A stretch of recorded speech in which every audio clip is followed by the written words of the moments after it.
আমার চ্যানেলে সবাইকে স্বাগত। আশা করছি সবাই ভালো আছেন। যে যেখান থেকে দেখছেন সবাইকে অসংখ্য ধন্যবাদ।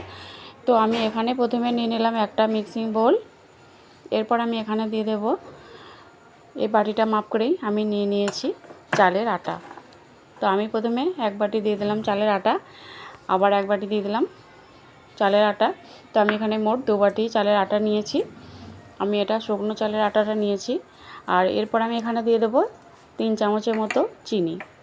তো এর চিনিটা বেশি দেবেন না, কারণ এটা বেশি দিলে পিঠেটা তোলার সময় পোড়া লেগে যেতে পারে। আর এখানে দিয়ে দিলাম হাফ চামচের মতো নুন। এরপর আমি এই বাটিটা মাপ করেই দিয়ে দেবো 1 বাটি ময়দা। তো আমি এখানে এই বাটিটা মাপ করেই নিয়েছি, আপনারা চাইলে কাপ মাপ করেও নিতে পারেন। এরপর আমি এখানে গরুর দুধ আমি এখানে জাল করে রেখেছিলাম, ঠান্ডা করে নিয়েছি। এরপর আমি অল্প অল্প দুধ দিয়ে একটা পাতলা ব্যাটার তৈরি করে নেব। তো আমি এখানে দুধ দিয়ে এটাকে করছি, আপনারা চাইলে এখানে পানি দিয়েও এটাকে গুলে নিতে পারেন।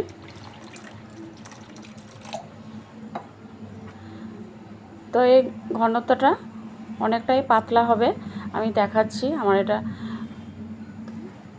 এটাকে খুব ভালো করে ফেটিয়ে নিতে হবে।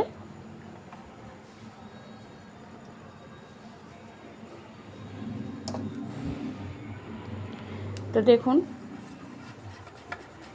এরকম করে খুব ভালো করে ফেটিয়ে নিতে হবে। এই দেখুন, এরকম হবে ঠিক ঘনত্বটা। একটু পাতলা হলেই পিঠেটা বেশ ভালো হবে। তো আমি এটাকে রেখে দেবো 5 মিনিটের জন্য রেস্টে।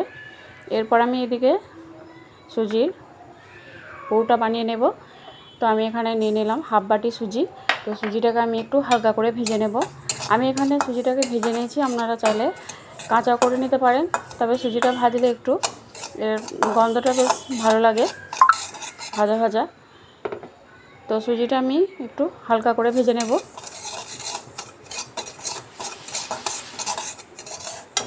এই দেখুন, সুজির কালারটা অনেকটা চেঞ্জ হয়ে গেছে।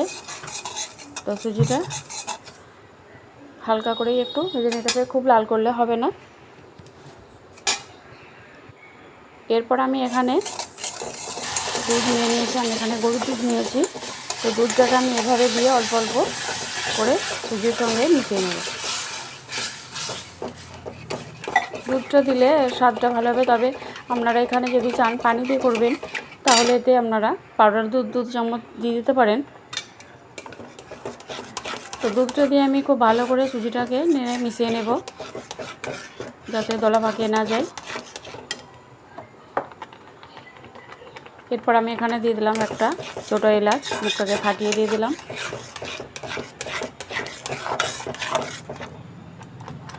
এরপর আমি এখানে দিয়ে দেব চিনি। আমি এখানে হাফ বাটি সুজি নিয়েছি, প্রায় হাফ বাটির মতোই আমি এখানে চিনি দিয়ে দিলাম। তো চিনিটা দিয়ে আমি খুব সুজিটাকে ভালো করে নেড়ে চেড়ে মিশিয়ে নেব।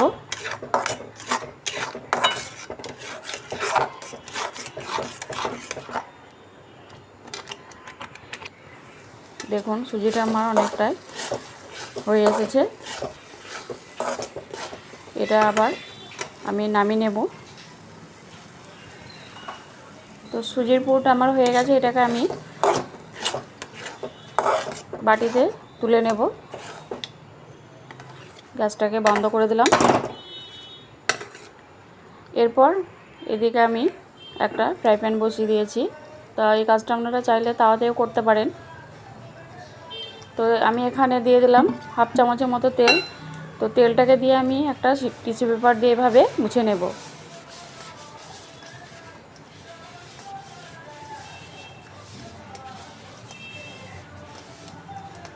তেলটাকে দিয়ে আমি টিস্যু পেপার দিয়ে মুছে নিলাম। এরপর আমি এখানে যে পাতলা ব্যাটারটা তৈরি করেছিলাম, এই দেখুন, এটাকে আমি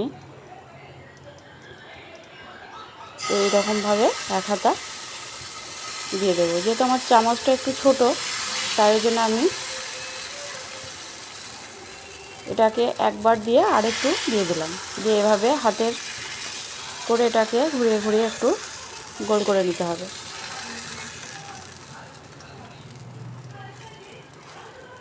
এইভাবে করে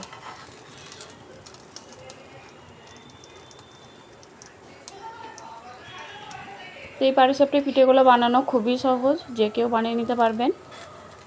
তো দেখুন এটা আমার উপরটা অনেকটাই শুকিয়ে এসেছে।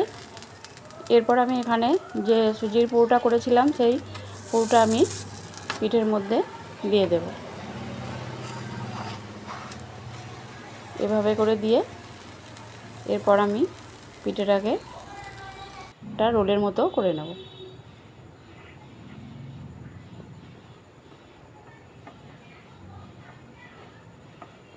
দেখুন ঠিক এইরকমভাবে উল্টে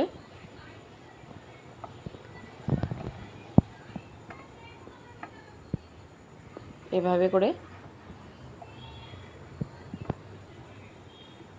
তো হয়ে গেল দেখুন।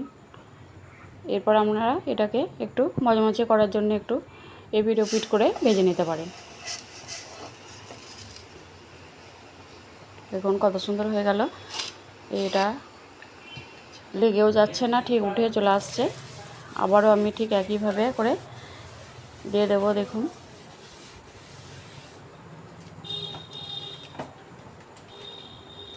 আমি তেল দিয়ে টিস্যু পেপার দিয়ে মুছে দিলাম, দিয়ে আবারও আমি দিয়ে দিলাম চামচে করে।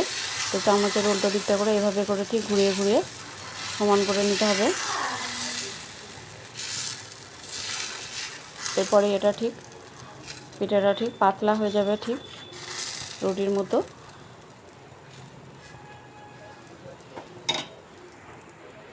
তো এইভাবে করে সব পিঠেগুলো আমি তৈরি করে নিলাম।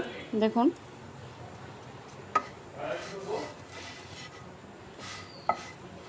এরপরে পিঠ করে ভালো করে আমি একটু ভেজে নেব। তো দেখুন কত সুন্দর উঠে আসছে এভাবে করে।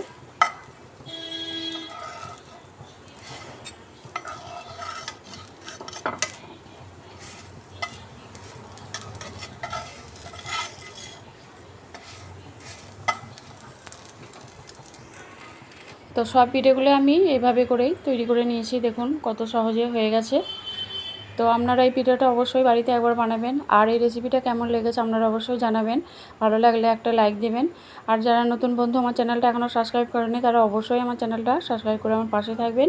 আর যারা করে ফেলেছেন তাদেরকে অসংখ্য অসংখ্য ধন্যবাদ। তো আপনারা একবার হলেও এই পিঠেটা বাড়িতে এভাবে করে বানাবেন, খেতে অসম্ভব মজার।